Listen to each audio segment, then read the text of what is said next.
Welcome, Noah, Elana, and David.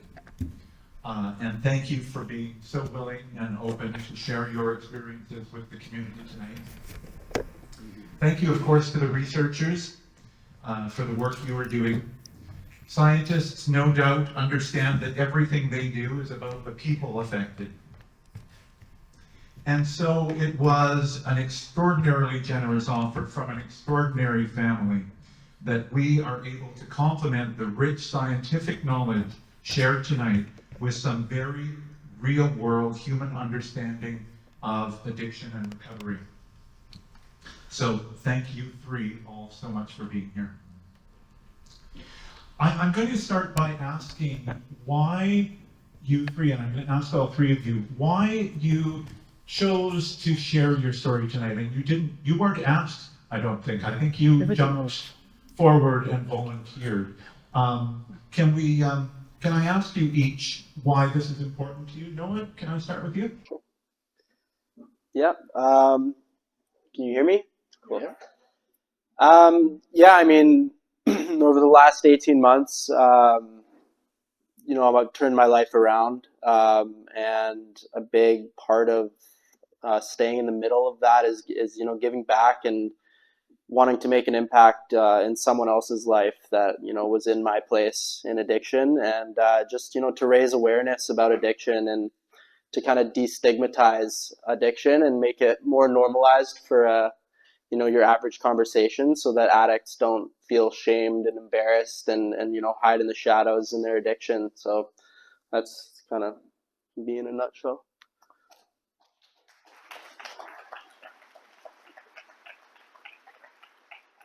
Similar story for me. I have felt passionate through our journey since we learned of Noah's addiction and commenced on his recovery journey with treatment, and our own recovery journey, which we'll explain to you along the way. That we need to draw this disease out from the dark corners of society. We need to talk about it. We need to face it. We need to face it and recognize that it's there. Help each other, be a community that can talk openly about this and remove the stigma and remove the shame.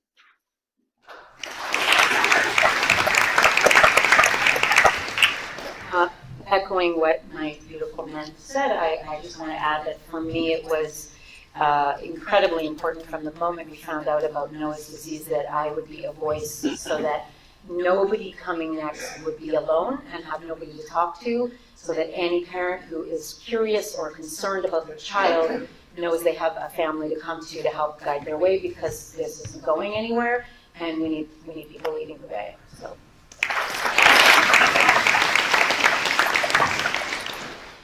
Noah, I'd like to ask you to share briefly your experience with addiction, how it began, how it progressed, and how you came to realize and accept that you need help. But we have discussed how your individual experience, the specific drugs that you took, the physical and emotional reasons that you became addicted, in some ways don't matter, that every experience is different, and every person with an addiction in some ways ends up in the same place. But especially speaking with your parents, I think we felt that a little bit of explanation about the trajectory that you took would be helpful. Yeah, absolutely.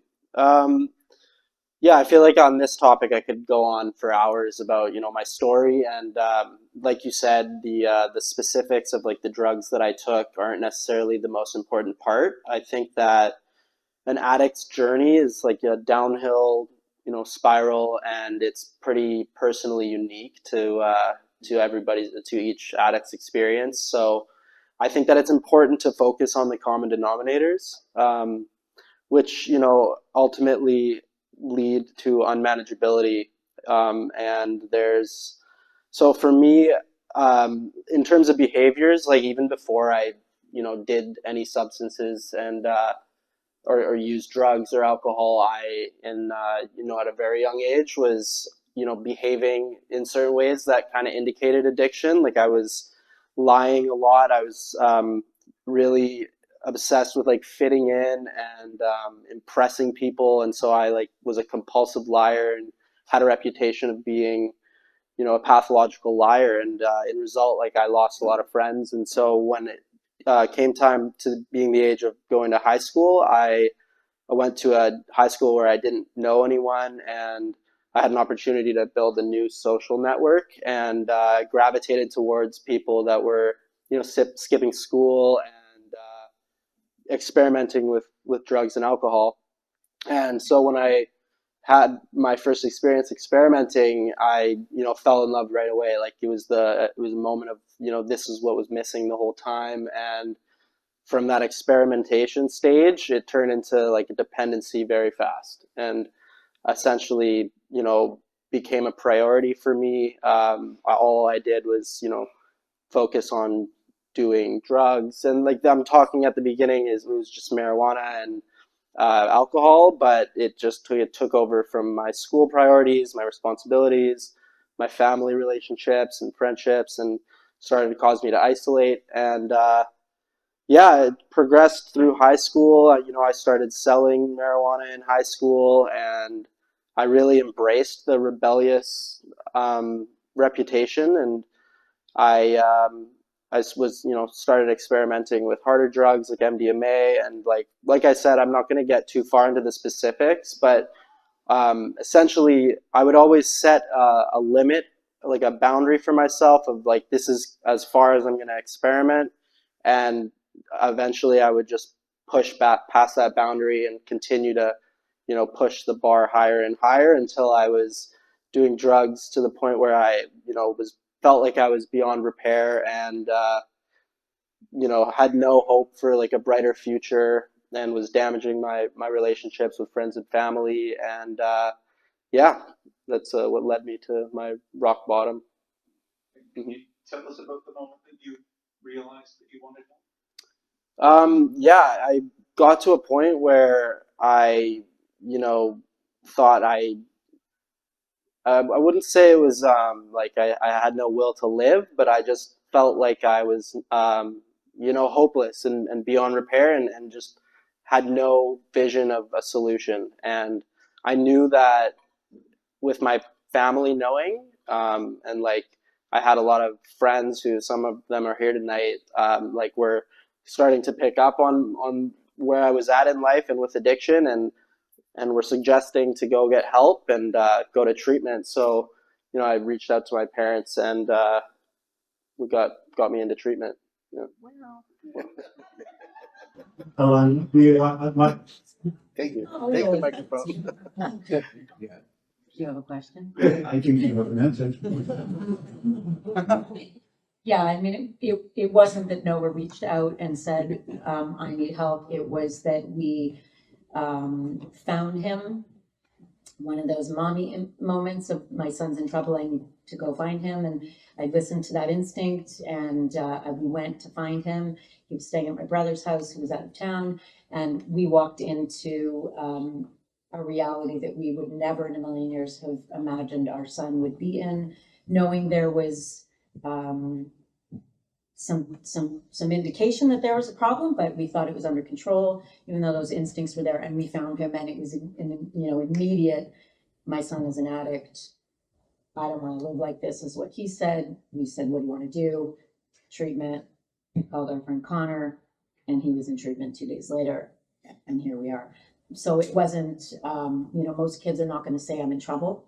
You're very lucky if they do. Most kids are going to show you they're in trouble, and we don't know what that looks like unless you have addiction in your family, which we didn't. And if you don't have anybody to go to say, what is this? Is this maybe a problem? You end up rock bottom.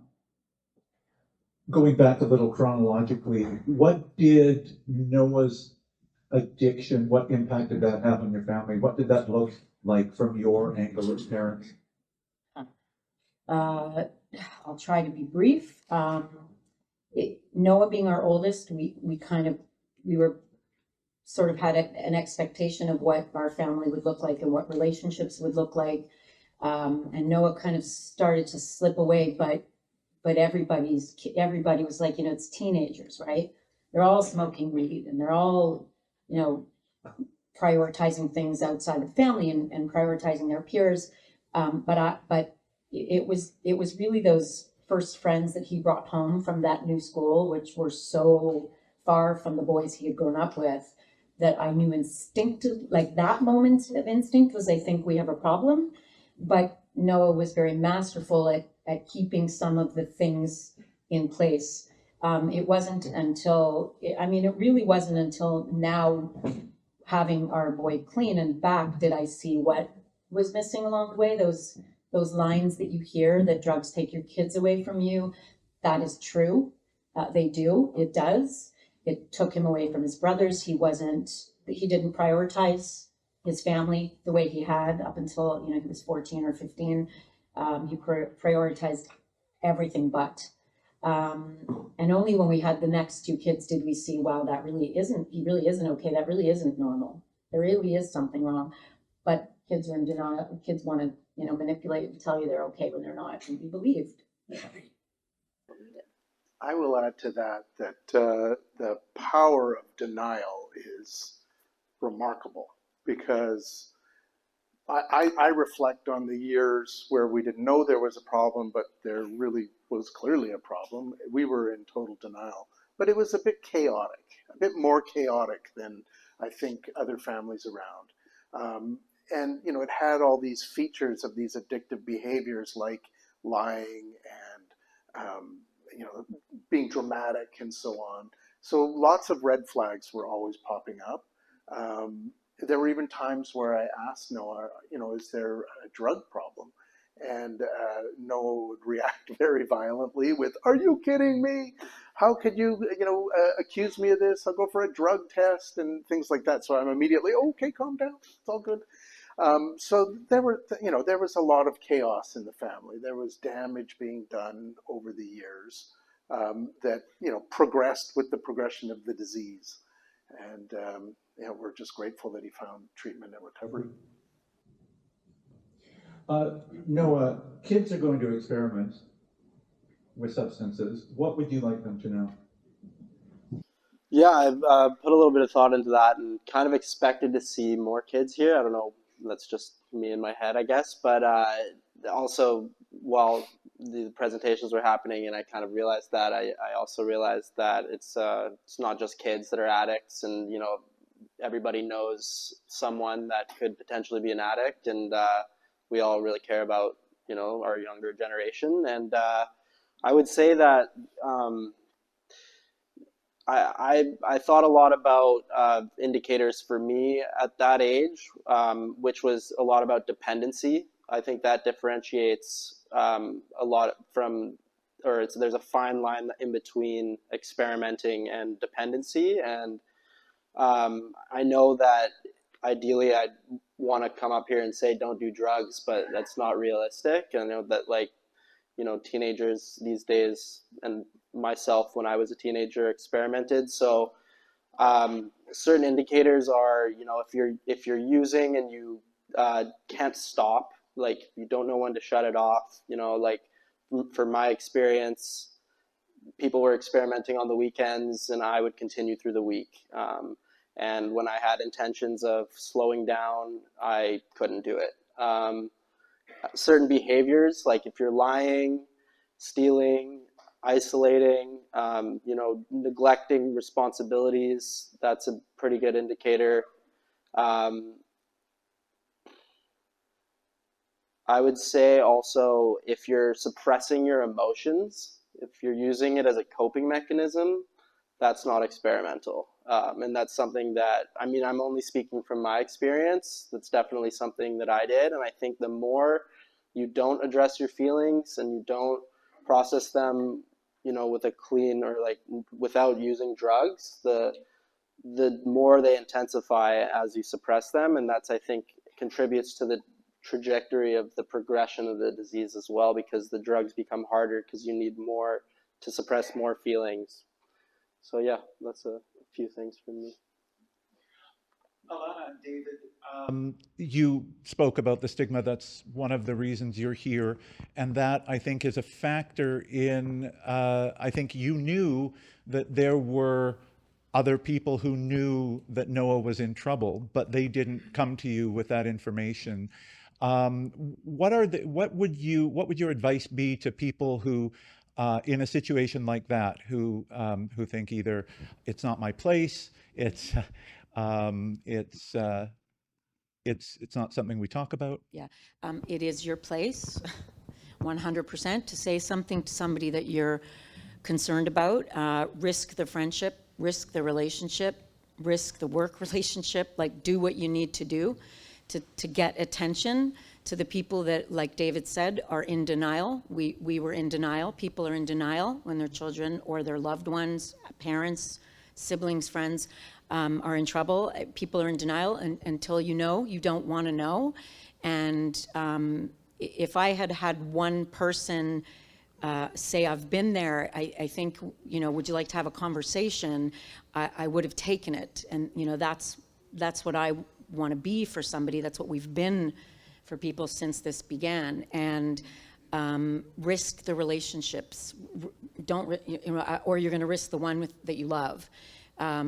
Take that chance, be the whistleblower, be the friend that goes to the parents, be the friend that tells the principal. And like, this is what you should tell your children, right? Like, tell the principal who the kid that you're worried about is, because otherwise it gets lost. Nobody wants to say anything, and telling a principal there's a problem with drugs in your school is not the way to do it.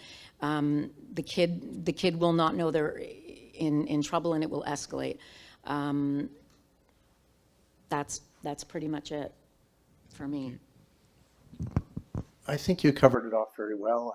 I don't think there's much I can add, other than to put out a disclaimer that we don't hold anyone responsible for not sharing with us earlier. I mean, we're in the same boat. You see things that you question, and there's a tendency to not want to reach out. And I think from what we've learned in the last couple of years, it's worth risking, it's worth reaching out and having a conversation. Just like this is an open dialogue about addiction, we want to encourage that everywhere. Draw it out of the dark corners of society and into the light. Excellent. Essentially, same question from the other side, Noah. Do you think it would have made a difference if people had come to you more forcefully, whether your friends had gone right to your parents when they first threatened to, if your parents had come to you and confronted you more forcefully? Would it have made a difference? Were you ready to hear? It's a really conflicting question for me. I personally, with my experience, I went so far out of my way to protect my addiction. And if anyone tried to get in the way, they would get gaslit, or they would just get cut out of my life. And I don't, again, like my parents as well, like I don't blame anyone for not trying to intervene. And ultimately, like, I did whatever I could to protect that information from getting to my parents. But on that note, like what my parents are saying, like, I think it's important to just realize that, like, this is life or death. And, the longer I'm, regardless in recovery or addiction, like we're losing more and more people, and we can't afford to, preserve the trust in our relationships and not want to like undercut people just to not, overstep a boundary when really you could be potentially saving a life, right? And like the drug supply is so toxic. I've seen it with my own eyes, and it's really dangerous. So I agree. It's like, back to your question, I don't really dwell on the past and what could have been different, but in order to maybe make a difference in someone else's life, I definitely think the earlier you can intervene, the earlier you can get an addict potentially to move towards a solution. For families who are experiencing addiction or who think they may be, what is your advice? And especially if they reach out, is help available? Yes, definitely help is available. Addiction is an isolation disease, and the only way through is community and coming together. And there's an unbelievable amount of help There's also a lack of resources. How do I say this in a way that, there's a lack of awareness of what the problem looks like, but once the problem is identified, there's an immense amount of help available. There is incredible treatment. There are incredible humans in this room who are in the business of saving lives. And there are resources that kind of ripple them. Once you start, it just happens, and the resources come. There are interventionists, there are addiction counselors, there is treatment. Nobody is alone, nobody will be alone, but you have to take that first step and ask that first question, and be courageous. And then it spitfires from there, I think. I'll just throw out a thought or two that are maybe counterintuitive, as they certainly were to us at first. And that is that you can't force someone into treatment. Interesting political dialogue going on right now about involuntary treatment, but an addict needs to be ready to surrender and volunteer to have the treatment be effective. But what the parents can do, what the families can do, is start to learn about the disease and how it affects you and how it affects your family. Start to learn about how you need to look after yourself in the process. You need to start to reduce the chaos in your life and in your house. You need to start to have boundaries with the addict, with the addicted one. And you need to get to meetings, and we can help talking about that. But in our case, we went to Naranon and to the family group at the treatment center where Noah was, and it was so important for us to find community with people who had shared experience and could not only share their experience but their strength and their hope, and that was really key to our own healing, our own recovery, which is equally important, or it coexists with Noah's recovery. And you made an analogy of the oxygen mask on a plane, that you have to take care of yourself first before you can take care of your family member. Yeah, absolutely. That's a relevant analogy, because when you start to look after yourself, start to recognize that you can reduce the chaos around you, start to establish some boundaries, which are rules for the addicted one, but also protective boundaries for yourself. When you start to put those things into place, it helps for all the other pieces to come together. I just want to add that most of the time, often, the parent will, the person that's not the addict will do the work to heal, and the addict will come next, right? I always say that, like, you go first to the person who's concerned about their child. You go first, you get the help, and it helps you to understand the disease. And if you understand the disease, you know what to feed and what not to feed. You know how to enable or not. If you're going to just wait for the addict to wake up and want to fix this, and for us, it did all come at the same time. But the people that are concerned, like, do your research, talk to people, get the information before you know what you're dealing with. You'll be much more empowered. Noah, do you want to comment on that? Sure. Yeah, I mean, from my experience, when I was in addiction, especially towards the end, I thought, I was really isolated and really alone, and felt like nobody would understand what I was going through, and nobody could help me. I wasn't too interested in the solution, to be honest, but that was a way my addiction justified staying in it. And when I did find, recovery and get clean, lo and behold, there was like an army of people that already loved me, and loved me till I could love myself. It's something we say in recovery a lot, and a lot of people in this room who I owe my life to, and yeah, like I can only speak for my experience, and I'm personally part of a 12-step fellowship, and that's my version of recovery, and there's lots of different angles that you could go to in terms of the solution, but yeah, in terms of the broader picture of it's a family disease, it's not just the addict, it affects the entire family. And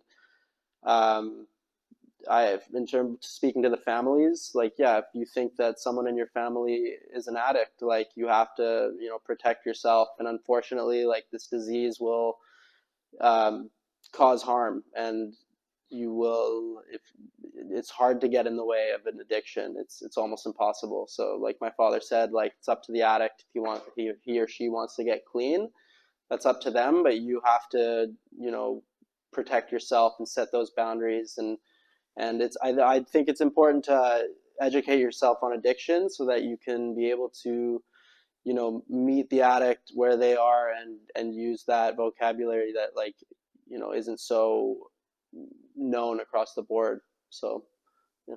Thank you. Elana and David, in just 2 years, you've gone from what you described as being broken to being mentors to families who are just beginning the journey that you've been on. What have the silver linings been in this experience for you?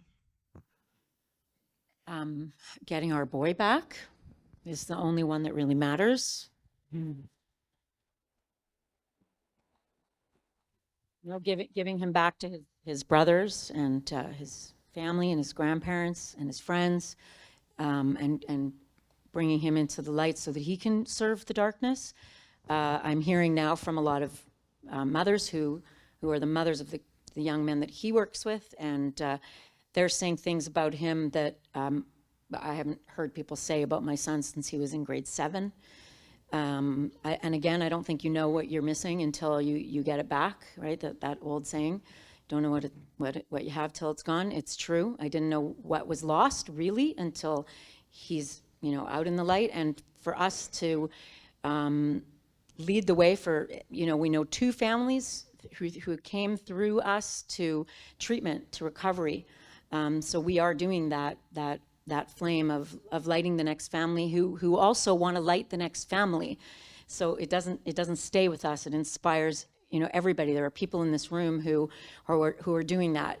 And if it was any other disease, we would all be like, do whatever you can. If it was cancer, do whatever you can. So we will do whatever we can. And regardless of what Noah chooses for the rest of his life, we are in this for the long haul. Recovery is our thing now. So you will not be getting rid of us.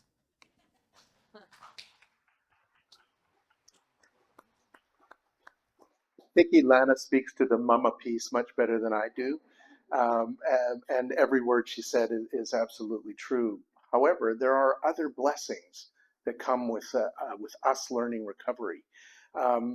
We have always been part of a beautiful community. Many of you are in the room tonight, but we have new communities. We have new community of recovery with other families that are going through similar things. And as I spoke to a few minutes ago, the shared experience, the strength and the hope that they feel at different stages of their own recoveries is a huge blessing.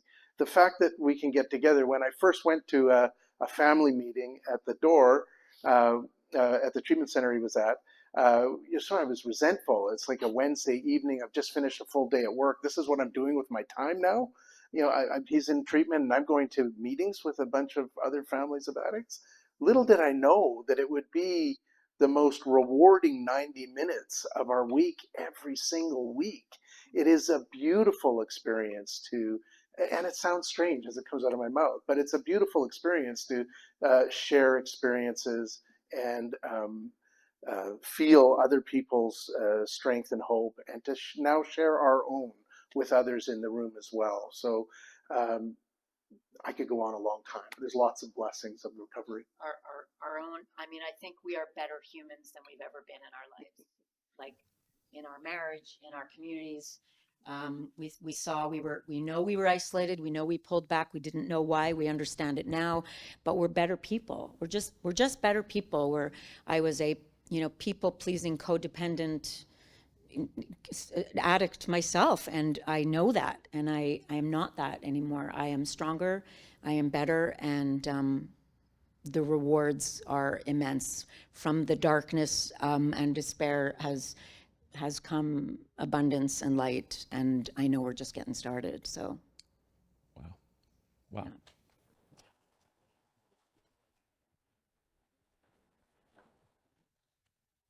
Noah, how has your life changed and how have your relationships changed in the last 2 years? Everything's changed, and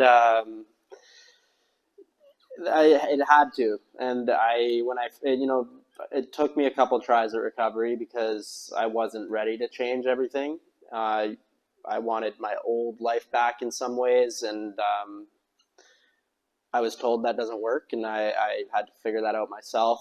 And I'm grateful to still be alive to have figured it out. But yeah, I mean, I went from a drug addict who couldn't go 5 minutes without using, and my life's done a complete 180. And I mean, the silver linings, like I could go on forever, but seeing my family grow is a huge one for me. Being part of my family again. I've changed career paths, and I work I manage a sober living facility, giving back, and I'm studying addiction counseling. And, I have God in my life. I'm happy. I love myself. Like, these are all things that are brand new to me. So I'm super grateful. And, I want to, keep talking about it so that more people can experience the same gifts.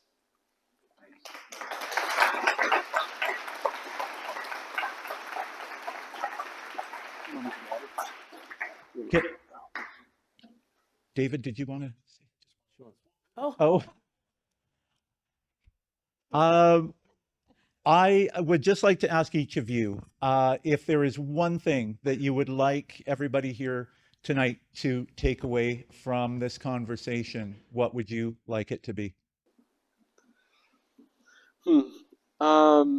I just wanted, like, when I heard about this opportunity to speak, I went to high school here, and I love the Jewish community, and I wanted to take this opportunity to kind of, again, like, raise the awareness, remove the stigma, and being an addict doesn't mean you're on the downtown east side, and I think that a lot of people assume that and don't really look within, but it's among us, and it doesn't discriminate age, religion. Like, it's everywhere, and it's getting worse. And between the toxic drug supply and just the accessibility to drugs, like, it's concerning. And I'm lucky to still be alive, and I've lost a lot of friends to this disease. And I know that within this community we've lost quite a few people, and I just, it's really important to me to keep talking about it, and to normalize the discussion about addiction, and not allow these, not have addicts try to hide it and try to and feel shame and guilt and embarrassment, and yeah, honestly, like, if you are struggling with addiction, or if there's anything that any of us said, or something from my story that you resonate with or relate to, like, come talk to me. Like, there's a page with our with QR codes. Thank you.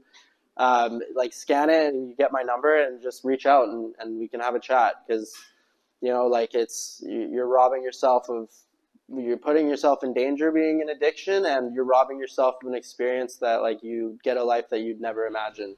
So that's all from me.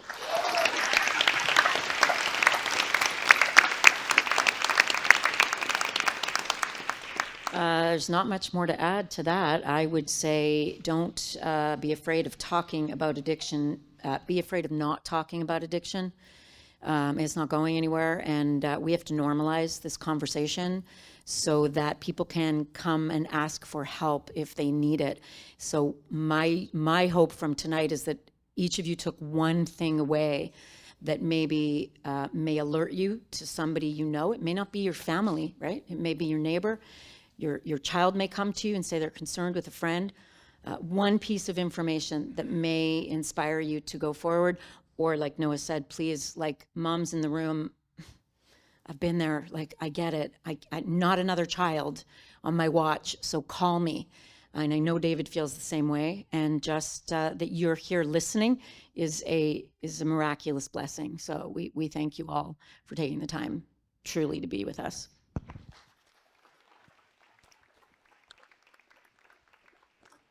The 12-step programs, I'll just cover very briefly. Noah attends NA, or Narcotics Anonymous. There's a parallel program called Nar-Anon for family groups. And it's similar with AA, Alcoholics Anonymous, and Al-Anon. But they're programs that call for, help me out here, attraction, not promotion. However, I'm going to promote for a second.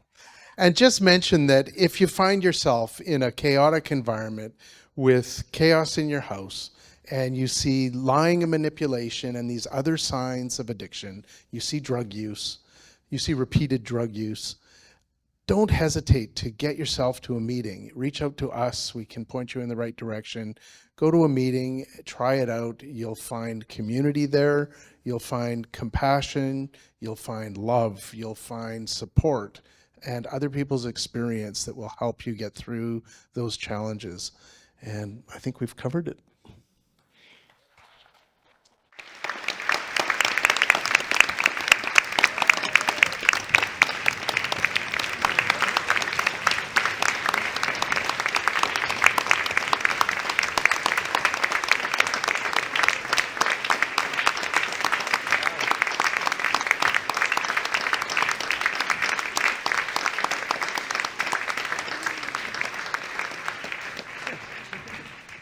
Thank you.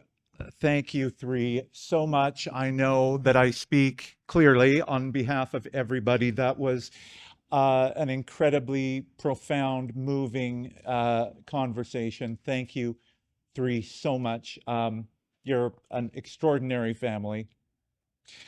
We have time for a few questions. And there is a microphone out there, I think. And the questions could be for the family or for the scientists. So we've got jumpers. Fantastic. It's really wonderful to be here and hear you. I'm curious, this conversation is happening in a high school and in a school. Do you have anything to say to educators about what needs to happen within the Jewish community, within Jewish education, to be more supportive, perhaps, for people who are struggling this way? Take that. Yes, I mean, I think that every school needs to have at least one staff member that's educated in the reality of addiction and what it really looks like. Because when we were struggling, we were told he's totally fine. There's nothing wrong. It's just a phase. And I believed that because I wanted to. So I think there needs to be a lot more hands on deck with people who really understand the true signs of addiction. And again, not being afraid to call the parents to say we have a problem.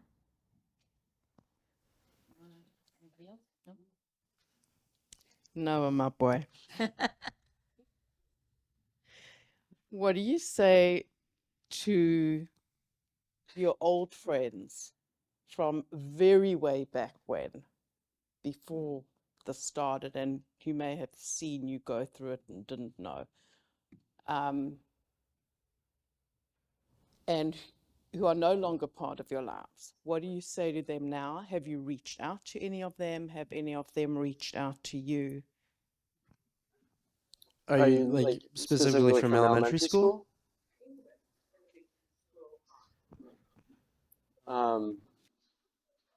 Yeah, I mean, some we've crossed paths, and yeah, they're just part of my story, you know. Some relationships I used to, you know, in terms of falling outs or just abrasive relationships, I used to blame on my addiction, and I think recovery has taught me a lot about forgiveness, and just love. Like, I don't have time to waste, you know, on holding resentments for people. So, you know, yeah, I'm grateful for everyone that's been a part of my story.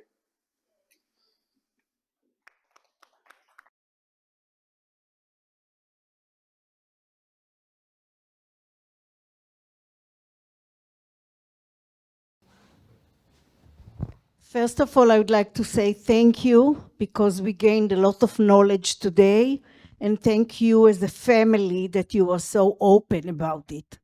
My question to you, you say that Noah is your oldest child. I know you have some more children in the house.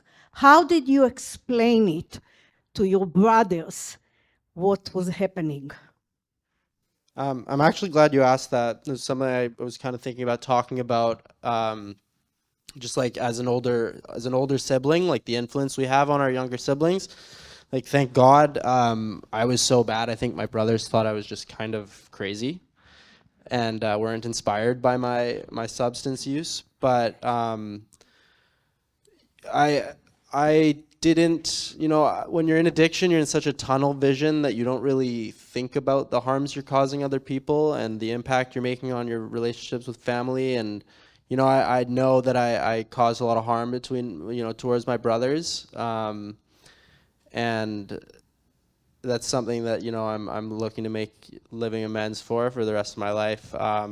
But yeah, ultimately it's really important to recognize like the impact we have on our siblings. And I included my brothers with, like, when we were drinking, when the parents were out, and stuff like that. And looking back, like, it's so inappropriate. And yeah, it's just you have to be careful because you don't know who has addictive tendencies. And I'd feel super guilty if I was a catalyst for if my brothers were addicts, which thank God they're not. But that would be that'd be a regret of mine. So and obviously I have regrets, but yeah.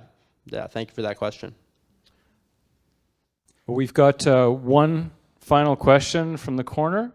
Dina's going to have a few closing remarks, and then we'll let you go. I just got a question for Noah. As an addict in recovery, you probably had some friends or people you knew who struggled, and they either didn't know that they were struggling, or they had the stigma of, oh, I can't go to the fellowship because it's embarrassing, it's the worst place to be. What advice would you have for somebody who has a friend or knows somebody who's in that place where they're too scared to go to the programs just because of the stigma behind addiction, and they're too embarrassed to admit it? Well, yeah, good question. Like, that's why I'm promoting or preaching to normalize the discussion about addiction, because I remember feeling that way, and like I also remember feeling like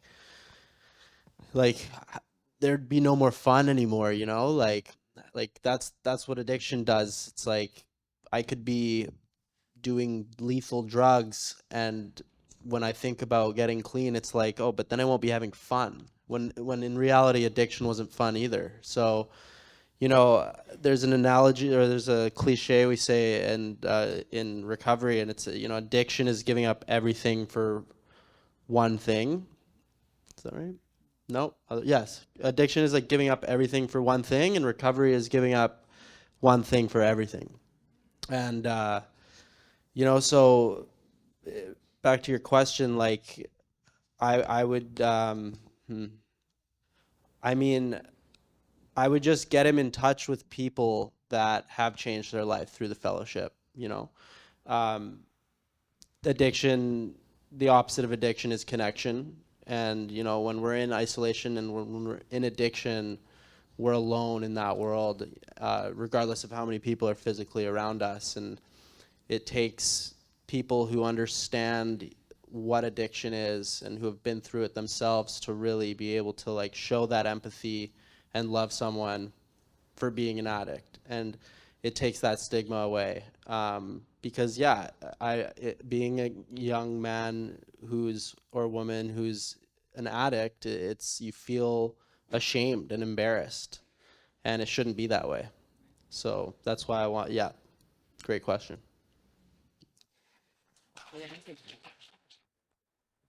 So as we conclude tonight's program, I want to thank again our partners in putting this together, Vancouver Talmud Torah and King David High School.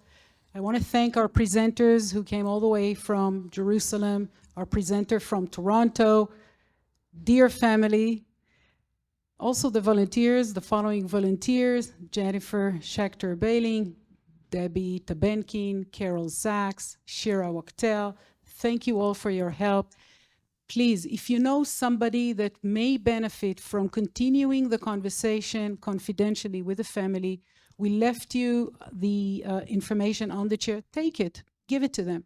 And if you want to continue the conversation with us, you have information there as well, and very interesting additional information, good news, research that is coming out of Hebrew University.